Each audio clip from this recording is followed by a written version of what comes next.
Está começando mais um Entre Chaves, o seu podcast de desenvolvimento de software. Eu sou Felipe Chagas e hoje a gente vai falar de um tema muito importante que é a performance em front-ends, né? Por que isso é importante, como trabalhar, como melhorar, quais são os problemas que uma performance ruim acaba causando aí nos nossos sistemas. Então vamos falar sobre tudo isso depois das nossas apresentações. Estou aqui ao meu lado também de João Pedro, também conhecido como Jota. E aí, Jota? E aí, Chagas, tudo bem? Olá, pessoal, sou o Jota, trabalho aqui na DTI como desenvolvedor há um tempo. Também temos hoje o Flávio Coutinho. Olá, pessoal, aqui é o Flávio Coutinho, eu sou professor no Cefet e trabalho lá desde 2014, e uma das áreas com a qual eu trabalho é exatamente desenvolvimento web. Né? Trabalho tanto com aulas para o ensino técnico e a graduação, e de vez em quando pinta também algum tipo de pesquisa de alunos fazendo trabalho de conclusão de curso, iniciação científica e tal. Então, é uma área que eu gosto bastante e agradeço o convite que vocês me fizeram para poder participar aqui do podcast hoje. Obrigado a você, Flávio. Estamos aqui também junto com Arthur, Tutu, Bexiga, Quirino. E bom dia, boa tarde, boa noite, né? Seguindo os outros podcasts. Eu sou Arthur, ou Tutu, Bexiga, como vocês quiserem chamar. Eu também sou desenvolvedor lá na DTI há um tempinho já. Desenvolvedor full stack, mas com um crushzinho especial por front-end. Aí vamos ver se hoje a gente consegue tirar uma nota 100 no Lighthouse aí. Ver se tá tudo certo. E tô hoje também com o Alisson aqui também. Fala, Alisson. Eu não tenho muitos apelidos, não, é só Alisson mesmo. Estou como arquiteto aqui na DTI e, igual o Arthur falou, sou full stack também, com um crushzinho para front-end. Aproveitando, né, hoje a gente vai falar sobre um tema voltado para front-end, e na DTI a gente tem a cultura de guildas especializadas, né, tanto de áreas de negócio como áreas técnicas, e podemos dizer que esse podcast ele é um patrocínio da Guilda de Front-End, que foi a primeira guilda que surgiu na DTI.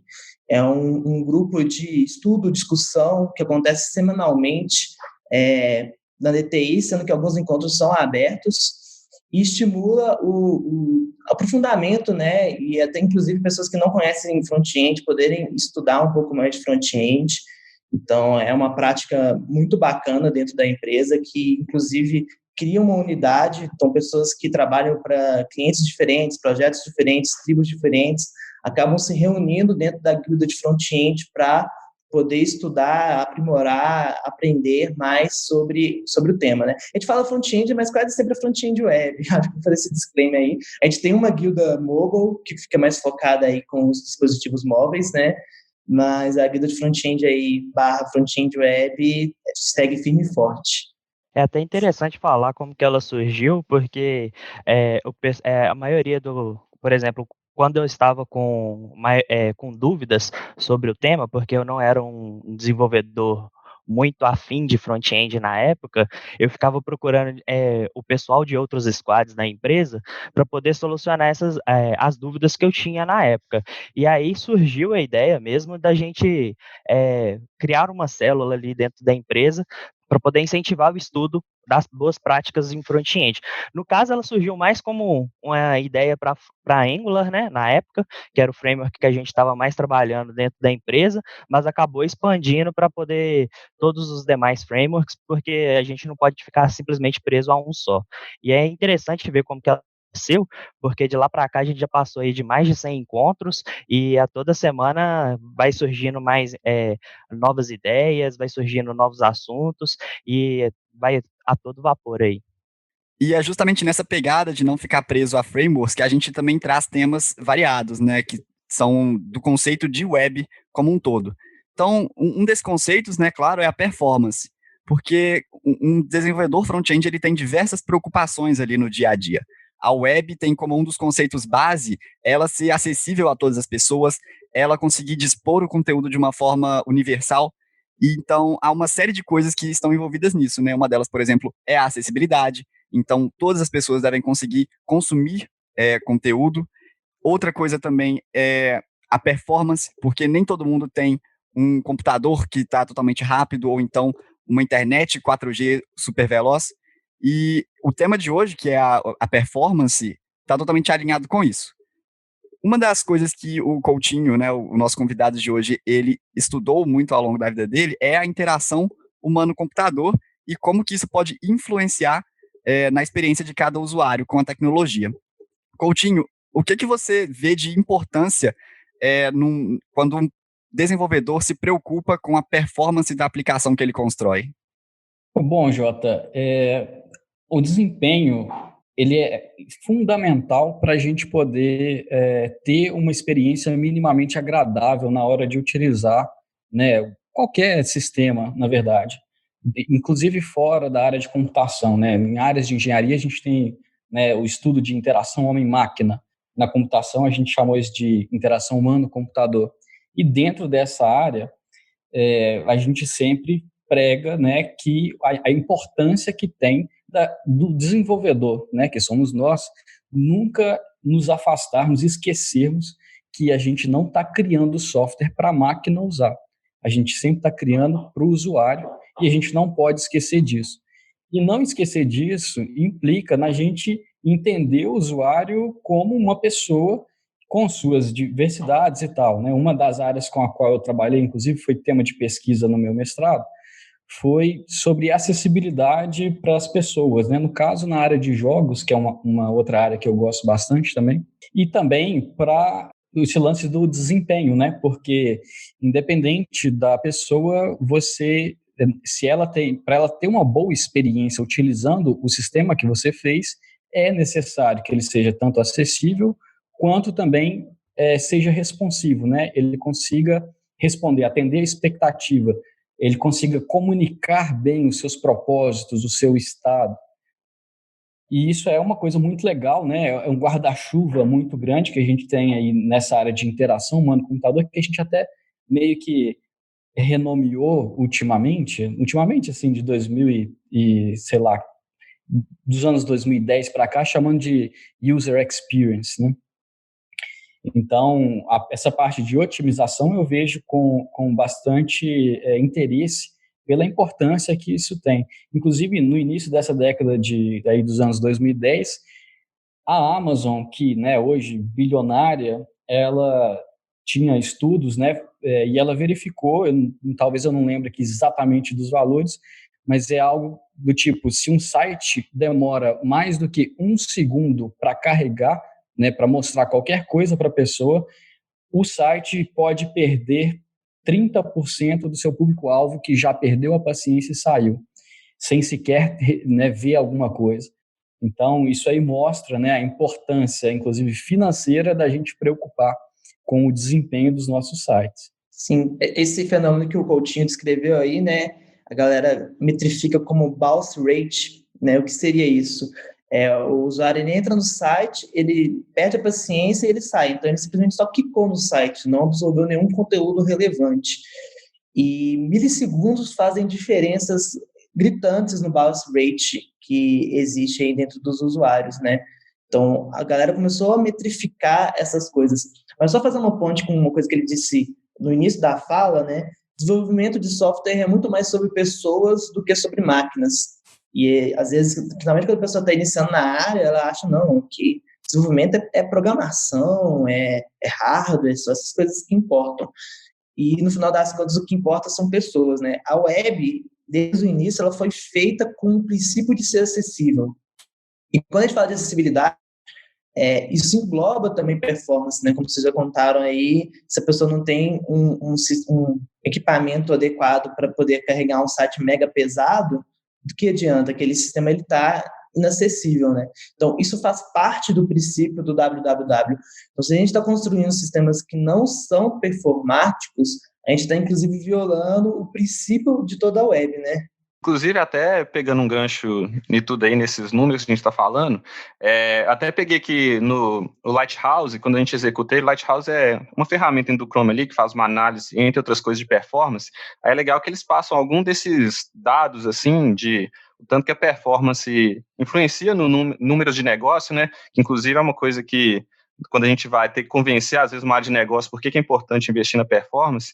Aí tem só uns dados aqui aleatórios, assim, que eu acho legal.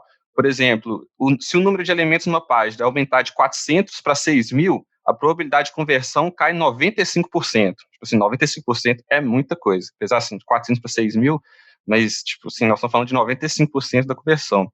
Vocês falam também de tempo de carregar a página, aqui tem um dado de se aumentar de 1 para 7 segundos, que é um aumento considerável, esse bouncing que o Charles comentou, ele aumenta em 113%. Então, tipo assim, ele mais do que dobra se aumentar o tempo de carregamento de uma página. Aí tem outra aqui também, que assim, a média de preço dos dispositivos dos usuários é de menos de $200, que hoje seriam uns 10 mil reais, né, convertendo em real, mas brincando assim, pensando $200 no cenário ali americano, são celulares de baixo custo. Então, ainda mais hoje que muita gente, cada vez mais, né, abandona o desktop e usa muita coisa no mobile, que é um dispositivo muito mais, tipo assim, simples, né, então a performance, ela tem um impacto maior ainda, né. E aproveitando que você está falando dessa parte de todo mundo migrando para o mobile, desde 2018, um dos signals mais fortes dentro do ranqueamento do Google é a performance no mobile. Claro, o mais importante deles é a questão do conteúdo, mas agora eles estão levando cada vez mais em consideração o quão rápido sua página responde para dispositivos mobiles, para ele poder ranquear ele ali para você aparecer na primeira página. Porque, como vocês já falaram aí, o bouncing rate também é importante para o Google, porque se você fez uma pergunta para ele, você entra no primeiro link, ele não carrega e você saiu, para ele isso daí foi um insucesso. Então ele tenta trazer páginas mais rápidas na sua primeira página ali de pesquisa. E, Alisson, essa é uma das partes mais importantes em termos de convencimento, às vezes, né, quando uma equipe de desenvolvimento está em contato com uma equipe puramente ligada ao negócio, de tentar fazê-la entender qual é a importância, né, de levar a parte técnica muito a sério. Então, falar para a equipe de negócio que uma página vai ser penalizada no ranqueamento do Google, ou seja, vão haver menos usuários acessando a sua página, por causa da performance dela, né, porque a SEO, que é o Search Engine Optimization, que é uma série de métricas ali que você pode adotar, uma série de ferramentas e práticas que podem ser adotadas para melhorar a sua performance nesses indexadores de sites e tal, falar que essa performance é importante para esses indexadores é algo que tem peso direto no negócio. Então, eu vejo como um argumento muito forte na hora de tentar convencer, às vezes, um cliente que está resistente a alguma alteração técnica que talvez não tenha a visão dele não permita um impacto tão grande e tal. É uma forma de convencimento que eu acho que é importante, né? Exatamente. E mesmo que o sistema ele não seja voltado para o público externo, vamos supor, é um sistema feito para os funcionários da empresa, você pode ter argumentos em questão de aderência, né, dos funcionários em realmente utilizarem aquele sistema, ou até a questão do fator social mesmo, né, de responsabilidade social. Pô, você vai fazer um sistema que está segregando os seus funcionários, e você acha isso uma coisa válida, uma coisa que faz sentido em pleno 2020? Não faz, né? Então, eu acho que esses argumentos eles também podem ser utilizados e é preciso ter uma desconstrução sobre que front-end é uma coisa secundária, né? Eu acho que, também desenvolvedor mais antigo, tem uma supervalorização aí das APIs, meus mainframes, o back-end em si, e acredita que o front-end é uma ciência menor, sendo que já há alguns anos é uma ciência tão complexa e em alguns cenários muito mais complexa até que o CRUDzinho que o cara está fazendo ali por trás, né? Então, é muito elaborado e precisa ser feito com cuidado todas as ações. E alguns projetos, às vezes, ele acaba ficando subestimado. Por exemplo, temos aqui um grande projeto, aí pega e leva-se um grande tempo pensando em arquitetura ali para o back-end, pensando em melhores práticas, e acaba deixando a menor quantidade de tempo para você dedicar ao front-end e acaba não gerando uma resposta muito boa. Acaba sendo mal construído às vezes, e aí, em consequência disso, você tendo uma péssima performance, entendeu? Acaba sendo deixado de lado, em boa parte desses, né, sendo subestimado mesmo, né? Essa discussão aí do desempenho, né, da otimização, da importância da gente fazer isso no front e no back-end, ela é até bem antiga. Tem um cara, um autor de livro muito legal nessa área de desempenho, que chama Steve Saunders. Em 2007, ele lançou um livro que chamava High Performance Websites. E aí ele listava, sei lá, se não me engano, eram 14 regras para o pessoal otimizar o front-end do site. E nas pesquisas que ele fez, que ele trabalhava na empresa Yahoo na época, ele descobriu que 10 a 20% do tempo só, na época, do tempo que o usuário esperava quando ele acessava uma página, só 10 a 20% era gasto no back-end. 80, 90% do tempo que o usuário esperava era gasto no front-end. Então, isso em 2007. E de lá para cá, a gente passou a utilizar Ajax de cima e embaixo no site, e os back-ends ficaram mais magrinhos e os front-ends mais gordinhos. Então, se a gente for ver essa estatística novamente, com certeza o back-end, né, está hiper mega rápido, justamente porque a gente cortou ali na gordura dele, né, ele ficou thin, e o front-end virou um monstrinho, porque a gente trouxe a lógica, né, a inteligência, muita regra de negócio do back-end para o front-end. Então, a gente, obviamente, claro, tem que continuar pensando em otimização no back-end, agora no front-end com muito mais carinho, né? Sem sombra de dúvidas. Acho que até o ECMAScript, né, conhecido aí como JavaScript, ele foi evoluindo para conseguir atender essa demanda, né? Se você for comparar as primeiras versões dele, não tinha tanta preocupação assim em consumo de memória e paralelização, entre aspas, né? A forma com que o JavaScript trabalha com paralelização. Então, até as próprias ferramentas foram evoluindo. Falando em ferramenta, o Arthur ele citou aí o Lighthouse, né? Que é um serviço aí de metrificação para poder você conhecer seus sistemas. Quais outras ferramentas que vocês utilizam aí para poder medir e entender como que está a performance dos sistemas? Acho que o próprio DevTools do Chrome, ele já tem colocado muitas ferramentas dentro de si, então vou começar citando ela. Recentemente teve um update que, por exemplo, fez com que você conseguisse ver o contraste das cores no próprio DevTools.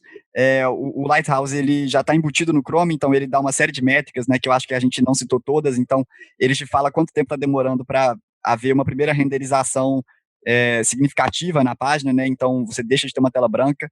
Ele também te fala quão PWA a sua aplicação está, né, PWA são aquelas Progressive Web Applications, que você consegue ter um site que opera normalmente num desktop e tal, mas ele tem uma funcionalidade muito bacana também em mobile, sem você ter que se preocupar muito com as coisas. Ele te fala quanto de... O que mais, gente, que ele fala? Me lembrei. Eu diria que, eu diria que o Lighthouse ele é o seu balizador, né? É o seu grande reporte ali, que ele vai te dizer para qual caminho, onde que você tem que fazer o tuning ali da sua aplicação, né? Então, ele tem essa métrica de performance, você tem a parte toda de acessibilidade, Search Engine Optimization, as melhores práticas se você está adotando ou não, que isso aí é mais relacionado a práticas de desenvolvimento, se você está usando um device widget lá para poder fazer sua tela responsiva ou não, mas tratando de performance, o reporte dele ali, ele te dá uma área ali onde, tipo, quais que são as melhores oportunidades onde que você pode melhorar. Então ele vai te falar lá, você não está utilizando aqui um text compression, por exemplo. Então, o seu back-end não está te respondendo de uma forma que está com o seu conteúdo comprimido ali, você está só respondendo um text plain lá, às vezes, ou um JSON. Aí, tipo, só de você ir no seu servidor e lá configurar o gzip, por exemplo, para poder responder, já vai ter uma melhora de performance. Então, ele vai ser seu balizador ali para você utilizar as demais ferramentas dentro do DevTools, né, por assim dizer. Então, tipo, ele vai ser seu mapa ali, você vai se guiar por ele, no caso. Inclusive, eu gosto muito do DevTools, assim, porque eu acho que ele nos faz desenvolvedores melhor, assim. Eu acho que ele, e outras ferramentas, até Sonar da vida, ele às vezes fala coisas que o desenvolvedor nem sabe que existe a possibilidade, assim, porque ele mostra lá algumas, igual o Alex comentou, possibilidades de melhoria, assim. Então, eu já aprendi altas coisas vendo lá no Lighthouse e vendo umas oportunidades que tinha. Então, acho que ele é útil até para você se tornar um desenvolvedor melhor.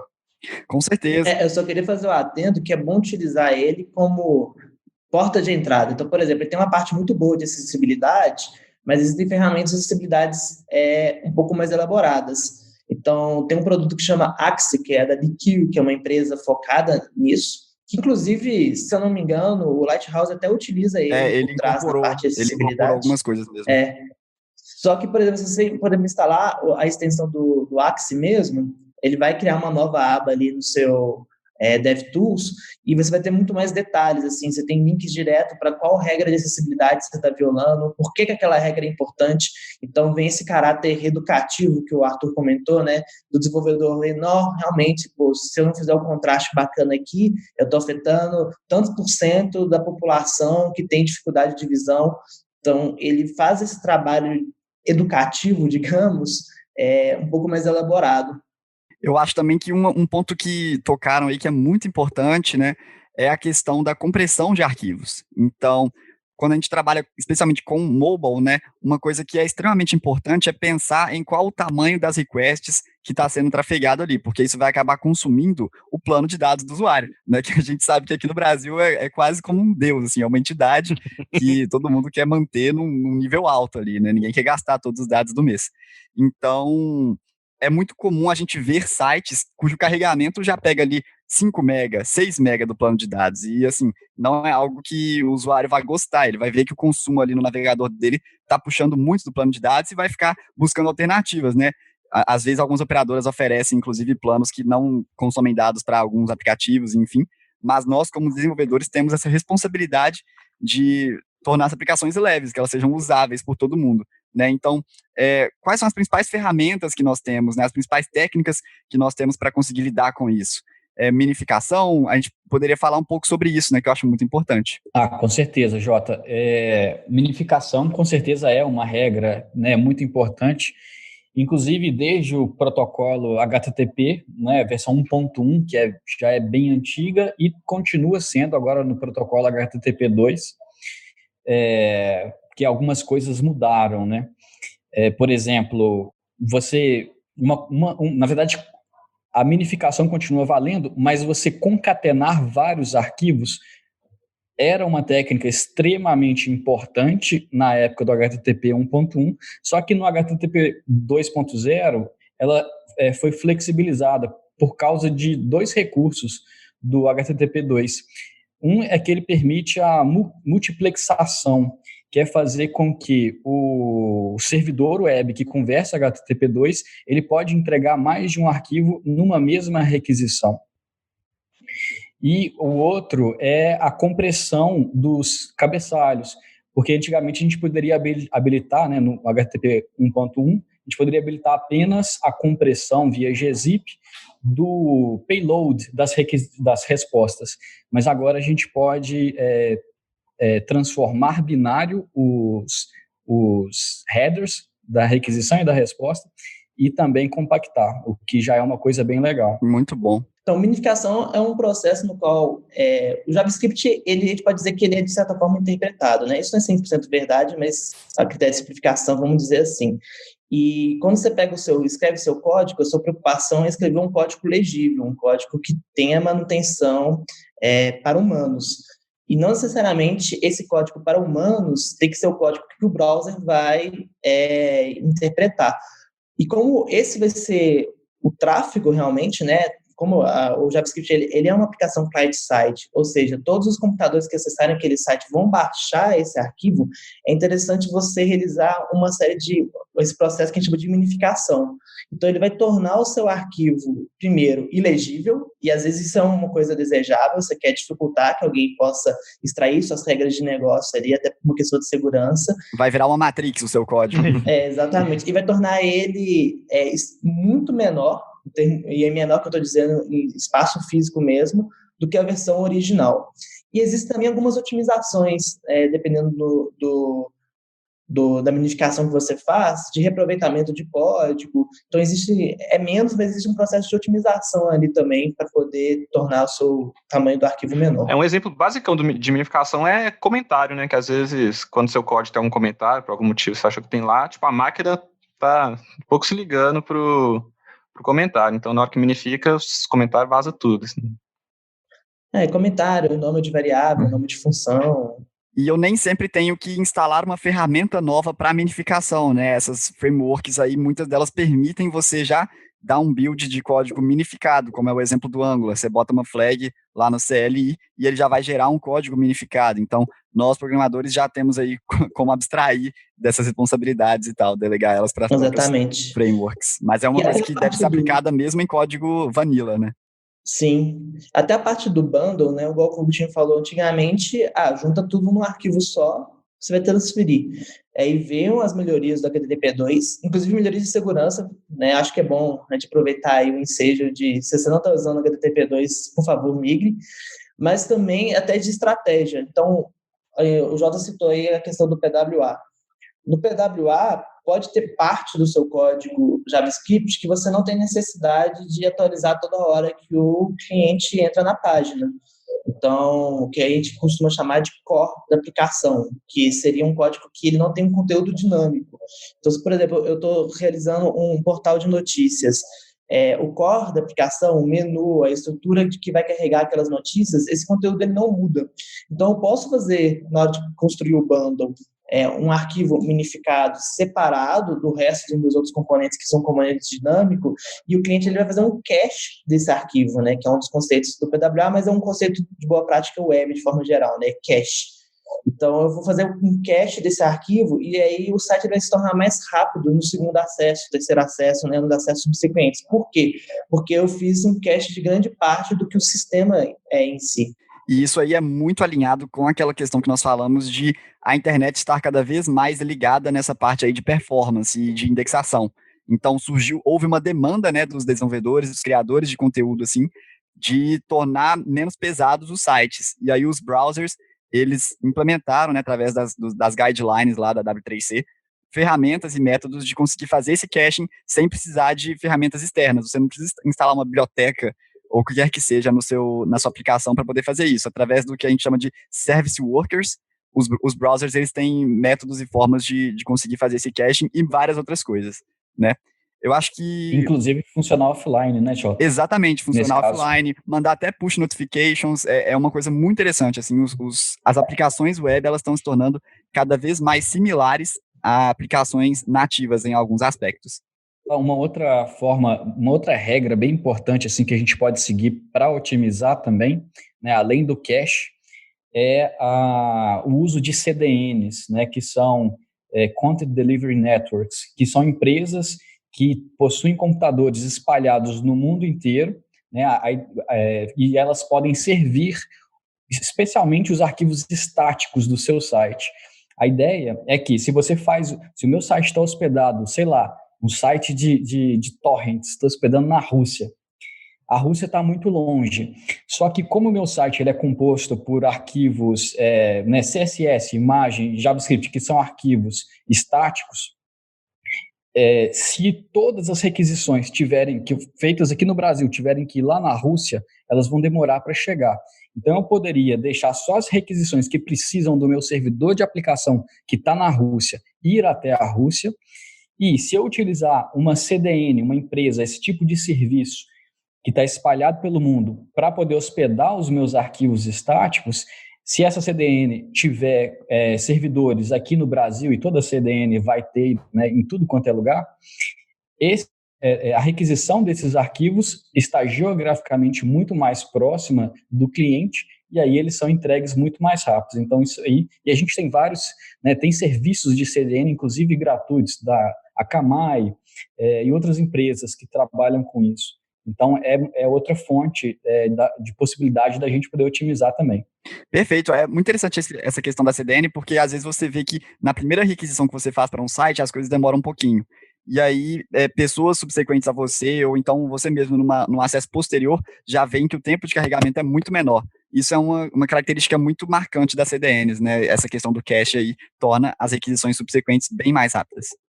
Inclusive, até é interessante pensar que, assim, porque a gente tem o cache no browser, né, o service worker e tudo, e o CDN é como se fosse um cachezão, só que num nível, tipo assim, mais de servidor. Então, por exemplo, se a sua aplicação é uma aplicação que o usuário só acessa uma vez, assim, que é uma coisa que ele só vai lá e pronto, acabou, talvez fazer o cache no browser, para ele não tem tanto valor, porque ele não vai ficar entrando naquele site muito. Um cache no servidor vai fazer muito mais sentido, porque se uma pessoa entrou, as outras todas que acessarem depois vão precisar. Já dependendo se for um caso que a pessoa acessa muito, o cache no browser pode ter um valor mais alto, porque vai estar ali pertinho para ele e tal. Então, lógico que pode usar as duas também, são as duas se complementam, mas é interessante pensar assim, como que pode ter objetivos diferentes também, dependendo de onde está o seu cache, entre aspas. Sim, o CDN me lembra uma outra prática que, dependendo do cenário, pode ser muito benéfica, que é a do server-side render, né? Então, o que é isso, assim? Você deixa uma parte do trabalho que normalmente a gente deixa para os browsers num servidor, e tentando explicar um pouco melhor. Então, às vezes você tem uma página web que ela tem dois comportamentos dependendo do perfil do cliente. Então, se é um cliente, ele é o perfil A, ele vai ver alguns X componentes, se ele for ver o perfil B, ele vai ver outros componentes. Mas para aquele client-side ali, ele baixou o código JavaScript, HTML e CSS das duas versões, digamos. E aí o JavaScript que vai fazer o chaveamento. Aí tem várias táticas para poder fazer isso, pode usar Shadow DOM, que é uma das melhores, mas pode simplesmente dar um display none, que é uma das piores. Mas enfim, tem formas de você fazer isso. Se você deixa para o servidor realizar esse processamento, por exemplo, no lado do cliente ele vai baixar só os arquivos que são importantes para ele. Inclusive, ele não precisa, se tiver um JavaScript muito complexo, ele não precisa baixar esse JavaScript todo. A gente começa a mudar um pouco o paradigma, né? Durante muito tempo, o paradigma cliente-servidor ele foi muito bem delimitado, né? Aliás, há muito tempo atrás era tudo uma coisa só, aí depois separou, segregou, e agora já estamos voltando, né? A gente sempre comenta que a tecnologia é cíclica, até abordagens que acabam juntando as duas coisas. Mas dependendo do seu cenário, isso pode fazer muita diferença na performance Esse também. ponto do server-side rendering é uma das coisas mais interessantes do front mais moderno, entre aspas, né? Porque ele ataca diretamente um problema que é encontrado em vários sites. Porque manipulações no DOM, que é o Document Object Model, né, que é uma árvore que representa ali cada elemento de uma página web, manipulações no DOM são muito difíceis, né? Elas têm um custo computacional alto. Custosas, exatamente, né? Elas são custosas. Então, o server-side rendering, ele tenta justamente atacar esse ponto. Você delega ao servidor toda a renderização e manipulação do DOM, Uma volta. e aí a resposta a uma request vai ser totalmente feita em HTML. Você recebe o HTML e o browser simplesmente vai ter que renderizar aquele HTML já mastigadinho ali pelo servidor. O browser, ele acaba não tendo que processar, né? Por exemplo, esse problema surgiu com os frameworks e o próprio ECMAScript aí também, consumindo demasiado processamento do browser no carregamento, né? Imagina uma request aí, por exemplo, no React ou no Angular. Você requisita uma página lá no seu servidor, aí a primeira resposta dela é falar assim, ó, beleza, estamos utilizando um framework aqui, então baixa o React e executa o React primeiro, e no segundo passo, ele tem que vir buscar os seus elementos e começar o desenho da tela. Com o server-side rendering aí no caso, a gente consegue simplesmente, só deixar para o browser processar a parte de, desenho da tela. Site estático, Isso, praticamente. É um site estático. O que traz muitos dificultadores também, né? Vale lembrar, porque toda essa parte de manipulação do DOM você perde com o server-side rendering. Por exemplo, algumas coisas, algumas ações que você deveria tomar, você perde isso do lado lá do servidor, né? Você não consegue manipular de forma tão explícita como que é trabalhando com a tecnologia simplesmente com a aplicação renderizando no browser lá em si, no caso, né? É um pouco mais difícil trabalhar com os indexadores de busca também, quando você está no server-side. Então, é aquilo, né? Não é uma solução para tudo, não. Tem que ser bem pensado, né, na hora de adotar. É igual por outro lado também, nos indexadores de busca também, tem o outro lado assim, da moeda que, por exemplo, quando você usa a aplicação vou dar um exemplo de Angular aqui, padrão zona, se você for inspecionar o código que chega lá, o HTML, assim, ele tem uma tag lá raiz que não tem muito conteúdo, porque é o JavaScript que vai manipular o DOM, preencher as coisas todas lá na tela. Então, para os buscadores lá, isso, é como se aquela página tivesse... O conteúdo não está naquele HTML inicial. Aí, quando você faz um server-side, já renderiza, nem que seja, às vezes nem precisa ser a aplicação toda, pode ser só uma casca ali inicial, já chega um HTML mais bonitinho, digamos assim, para os indexadores conseguirem procurar melhor. Tem suas vantagens. Regra da computação, né? Sempre criando, eu crio uma solução para o problema e crio mais novos 3, 4 problemas. E eu acho que, assim, uma característica muito marcante de acessar aplicações SSR, né, que é o Server-Side Rendering, é que elas são muito rápidas. É muito rápido. Você abre a página e instantaneamente já tem aquela pintura inicial na tela. É realmente muito impressionante, assim. Então, todas essas frameworks modernas, né, para citar algumas, então, o Angular, o React, uma que está muito famosa para fazer SSR, que dizem que é uma das melhores experiências de desenvolvimento, é o Next.js, né? Então, todas elas já permitem a nós, desenvolvedores, utilizar essa tecnologia. Sim, e outra alternativa também é o seu site ser realmente estático, né? Então, tá aí também uma abordagem que a galera chama de Jamstack, no qual você vai tentar construir o seu site 100% estático. Aí é diferente do server-side, realmente não existe esse dinamismo aí, manipulação do DOM. Você limita o tipo de aplicações que podem ser atendidas por esse cenário, né? São realmente sites mais simples, às vezes só um site de notícias um pouco mais limitado ali, um hot site, mas é uma abordagem muito interessante também, porque o que você ganha de velocidade, né? E normalmente, não só velocidade, mas de custo, porque você não vai precisar ter um servidor associado. Então, você vai ter que hospedar literalmente só o seu front-end. Então, existem algumas abordagens nesse sentido também que podem ser adequadas. E a gente citou aí muito sites estáticos, a gente citou CDN, a gente citou carregamento e tamanho de requests, e eu acho que uma coisa que está intimamente ligada a isso é o tamanho de imagens, né? Qual é o tamanho das mídias que a gente está trafegando nas nossas requests, nas aplicações, nos sites, enfim, quanto que isso está consumindo de memória dos nossos usuários. Então, assim, uma coisa que eu vejo é o WhatsApp, ele comprime muito o tamanho das imagens. Isso é ruim, porque você não vai ter uma imagem numa definição, numa resolução alta, mas é excelente para o usuário que baixa ali 100 imagens por dia e manda no grupo da família, certo? Como que a gente pode lidar também com essa compressão e a questão de tamanho de mídias nos nossos sites? Quais são os formatos que a gente mais pode usar para melhorar esse quesito, para trafegar menos dados? Enfim.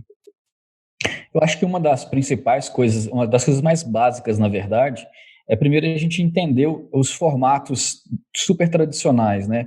PNG, GIF, JPG.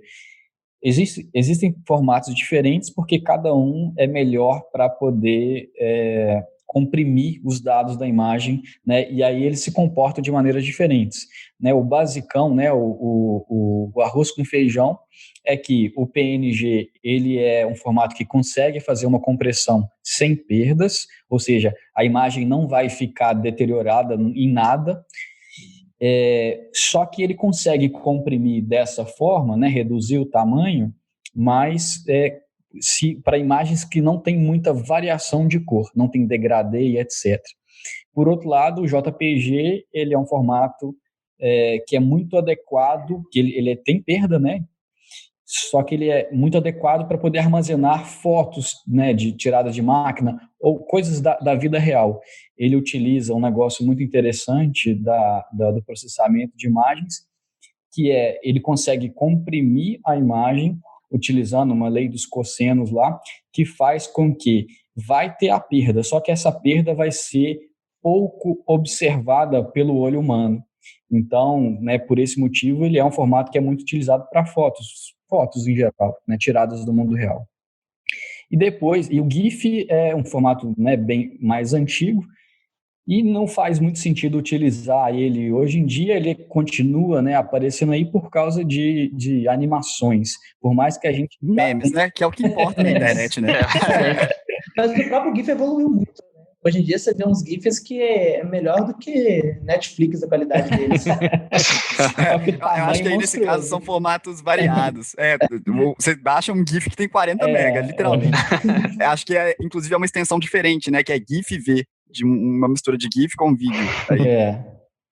E o GIF ele tinha um problema muito sério que ele permitia transparência, só que apenas de 1 bit, ou seja, um pixel ou ele é opaco ou ele era transparente. O PNG, né, tem a transparência de 24 bits até, se não me engano. Então você consegue ter um pixel parcialmente, né, transparente, o que dá, né, uma coisa muito menos toscona, que é diferente do que a gente quer quando a gente quer um meme, né? Quando é um meme, uma coisa assim, a gente quer o tosco. Não, no meme você tem que tirar um print da imagem e renderizar ele 8 vezes. Aí tem uma qualidade bacana. A gente pode depois fazer um episódio de boas práticas web para construção de memes, né? Qual ter boas práticas? Você vai bombar. E eu acho também que existe um formato recente aí que a Google está desenvolvendo, se não me engano, né? Que é o WebPG. Não sei pronunciar, igual ninguém sabe pronunciar GIF, porque tem aquele dilema lá se é GIF ou GIF. Mesmo galera que a primeira língua é o inglês tem dificuldade de pronunciar GIF, então um pouco mais tranquilo. Porque o inventor, ele inventou que tem que ser GIF, né? Ele já falou que a pronúncia é como se fosse com J mas ele mesmo. Mas enfim, errado, então. isso aí Tá cancelado, cara. Tá cancelado, cara. E aí, esse novo formato que a Google tem desenvolvido e que agora está sendo suportada por vários browsers aí, antes era realmente só o Chrome, ele permite uma compressão absurda. Então, eu estava vendo ontem um comparativo, você consegue, né, utilizando, por exemplo, o JPEG, fazer uma compressão lossless, né, na qual você não vai perder informação da imagem, você simplesmente pega, por exemplo, um arquivo de 100 KB, você consegue chegar com ele ali a mais ou menos 80 KB, tirando apenas metadados, né, então, removendo, por exemplo, qual é a resolução daquela imagem, qual é, às vezes, o lugar onde ela foi tirada, qual é a máquina utilizada para bater aquela foto, enfim, tirando metadados, você consegue diminuir o tamanho do arquivo. Tem algumas coisas além de metadados também, né? Eles, por exemplo, se o pixel da direita e da esquerda, enfim, 5 pixels em sequência têm a mesma cor, ele faz uma anotação para poder representar isso. O JPEG ele permite isso, mas aí nós já estamos falando de uma compressão que tem perda, né? É diferente da sem perda, que é a lossless, porque você só remove metadados, mas mantém a imagem inteira ainda. O JPEG ele permite, de fato, essa compressão com perda. Inclusive tem um vídeo muito interessante de um canal chamado Computer File, no qual eles explicam como que isso é feito. Mas aí já é um outro formato de compressão. Já o WebPG, ele permite você ter uma compressão muito grande, de mais ou menos 79% em relação ao JPEG, e manter uma qualidade de imagem excelente ainda. E ele junta o melhor dos dois mundos, porque ele também permite você ter opacidade com mais de 1 bit. Então você vai ter aí cores translúcidas, né, que é muito, muito necessário na internet hoje em dia para fazer as coisas ficarem bonitinhas. Sim, sobre a título de curiosidade aí, se você citou o vídeo, tem um outro vídeo, que acho que inclusive foi você que me mostrou, Jota, sobre aquela imagem que dava crash nos Androids. O motivo que causava esse erro também era sobre compressão, né? Depois vou ver até se a gente pede aqui para a edição colocar os links do vídeo na descrição do podcast. Não tem nada a ver com otimização de web, mas é interessante para quem quer se aprofundar um pouco mais em termos de compressão. A gente já está chegando aqui no fim, né, do nosso episódio, o tempo passou rápido. Eu acho que ainda tem muita coisa que a gente poderia falar, talvez até num outro episódio. Eu falei só en passant que, vamos dizer que JavaScript é interpretado, né, porque a realidade ela é um pouco mais complicada, inclusive dependendo, o V8 vai fazer de um jeito, o Rhino vai fazer do outro, assim, então tem coisas que se comportam de formas diferentes. A gente poderia falar de JIT, de compilação ahead of time, mas acho que isso pode ficar para um outro dia. Vamos para as considerações finais aí. Alisson, quais são as suas considerações? Droga, calma aí. Não estava preparado, não.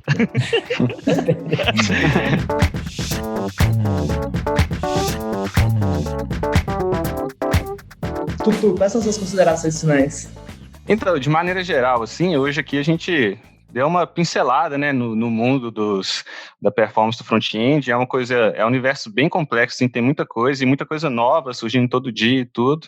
E eu acho que cada vez fica mais óbvio, tipo, o valor disso, assim, a gente tem muitos cases e tudo, então tá cada vez, tipo assim, dá para brigar fácil entre com a área de negócios para conseguir ter essas implementações, e tem várias ferramentas, a gente comentou Lighthouse, tem entre outras, que tem ajudado bastante. Os frameworks, eles cada vez têm ajudado mais também, eles têm os problemas que eles trazem, igual você comentou, mas eles abrem muitos problemas, mas resolvem vários também, de minificação, esse ahead of time, por exemplo, do Angular lá, que agora já é padrão. Enfim, tem várias ferramentas. O importante é a gente ficar atento a isso, assim, porque cada vez mais os sites tendem a ficar mais carregados, e mais informação a gente quer transmitir, mas o ideal é que seja com a melhor performance possível, né? Então, é isso aí. Sim. Coutinho, antes de passar a palavra, queria agradecer aí que você aceitou o convite. Muito obrigado, acho que contribuiu muito aqui para a gente. Professor do Cefet sempre vai ter um lugar especial aí no meu coração também. Quais são as suas considerações? Bom, Chagas, eu que agradeço o convite, a oportunidade de participar aqui com vocês. Também foi muito legal para mim, né? A gente está sempre aprendendo, e eu acho que essa é a coisa mais legal de trabalhar com desenvolvimento. Não tem sossego, né? A gente sempre tem que ficar atualizado. Você piscou o olho, né? Você ficou uma semana de férias, surgiram 3 novos frameworks web para você ter que aprender. E isso assim, para muita gente é assustador, mas para muita gente também é uma coisa muito motivadora, né? Muito legal você sempre estar aprendendo. E nessa área de otimização de front-end, eu só queria fechar indicando alguns perfis de pessoas que eu acho bem legais para a gente seguir, por exemplo, no Twitter. Tem o Steve Saunders, que ele é, né, o autor desses livros, né, desde na época que ainda não era cool falar de otimização front-end, ele já estava lá escrevendo livro. O arroba dele é @Saunders no Twitter. Tem um outro cara também que trabalha na Google, que ele é muito ativo nessa área de performance, que é o Ilya Grigorik. O perfil dele é @iGrigorik, com K. Caraca, arriscado em falar nome do leste europeu aí. Arriscado. Cara, e o último, ele não é necessariamente, não fala apenas de performance, ele também trabalha na Google, especificamente na equipe do Chrome, que é o Eri Osmani. O arroba dele é ADDY Osmani, com I no final. E aí é bem legal a gente seguir, porque eles sempre têm informações do pessoal, né, de dentro, de quem está fazendo mudança nos navegadores, e a gente está sempre aprendendo com isso. Essa dica do Coutinho é essencial porque, idealmente, a gente quer a informação chegando até nós, né? É o jeito mais fácil de você se manter sempre atualizado. Então, seguindo essas pessoas proeminentes, assim, eu vejo como uma forma muito eficaz de fazer isso. Inclusive, até tem o canal, só aproveitando essas dicas, assim, o canal, eu gosto no YouTube do Chrome, que tem várias, Chrome para devs lá, esqueci o nome exato do canal, mas ele tem várias dicas de performance, de front-end, são vídeos curtinhos, que dão dicas legais, assim, então, eu gosto de assinar lá, porque de vez em quando pipoca lá para mim, aí eu aprendo umas coisinhas legais lá. Inclusive, outra pessoa que tem canal aí, Coutinho, você não fez propaganda, mas se quiser fazer propaganda do seu canal... Tem um canal que eu coloco os vídeos de aula, passo uma vergonhazinha assim de leve, mas tem um canal com conteúdos assim bem básicos de web, que é de um curso, né? Lá no Cefet a gente conseguiu fazer uma matéria no primeiro ano dos cursos técnicos só de front-end, né? Isso é muito legal. Hoje em dia está tão especializado front-end e back-end que justifica a gente ter uma matéria que o aluno vai passar um ano brincando com HTML, CSS e JavaScript também. Então, a gente tem, né, existem vídeos, né, uma série de vídeos, acho que mais de 60 já, em que eu apresento, né, vários conceitos desde o início, né, do zero, inclusive considerando que a pessoa está aprendendo a programar. Então, acho que pode valer a pena conferir. Para acessar o canal é youtube.com/Fegemo, F-E-G-E-M de Maria O. Então aí já sabem, quando o sobrinho estiver querendo aprender programação, Fegemo no YouTube, para começar lá no que importa, né, que é a trindade divina do front. E para completar aqui, uma fonte de conhecimento também muito bacana é o Google Webmasters, que ele tem diversos conteúdos lá voltados para a web, tem desde acessibilidade, SEO, tem a parte de performance também. Como sempre, o Google tem boas documentações, exceto o Polymer, né, que tinha uma documentação muito boa, mas todas as demais documentações que o Google fornece são bem extensas, completas e minuciosas. Então, eu recomendo bastante entrar na documentação lá e dar uma olhada lá, porque tem bastante a contribuir também. Beleza. Jota e Alisson, vocês querem acrescentar mais alguma coisa? Cara, eu acho que assim, ao longo dos anos a web se transformou muito, né? Antes a gente tinha sites pequenos que exibiam basicamente um HTML, no máximo um CSS para mudar as cores, E hoje não, nós temos serviços de streaming que trafegam bilhões de bytes por hora na internet, nós temos lojas que lucram bilhões de dólares em alguns meses. Enfim, hoje o porte das aplicações, o tamanho dos serviços que se baseiam na web para funcionar está enorme, e com essa complexidade as tecnologias a serem usadas também estão evoluindo bastante. É basicamente um desafio diário do programador que mexe com isso, ficar à altura do que ele precisa fazer. Então, a performance é apenas um dos caminhos sobre os quais ele tem que trilhar ali, né? Então, a gente pode fazer uma série aí de outros episódios, talvez, sobre acessibilidade, sobre frameworks específicas, enfim, uma série de coisas que rende muito aí para nós. E, Alisson, para finalizar... Para finalizar, é levar sempre em consideração essa parte aí que o Jota falou, né? Tipo, vamos tomar cuidado também com as regras que você coloca no front. Às vezes nem é necessário você levar uma montoeira de regras de negócio para o front, igual o pessoal tem levado tanto. Às vezes você consegue trabalhar uma arquitetura ali mais balanceada, onde que você consiga manter somente a parte de exibição, e independente do framework que você está trabalhando, essa parte aí de performance é realmente importante. Se você é preocupado com ranqueamento no Google, isso vai afetar cada vez mais.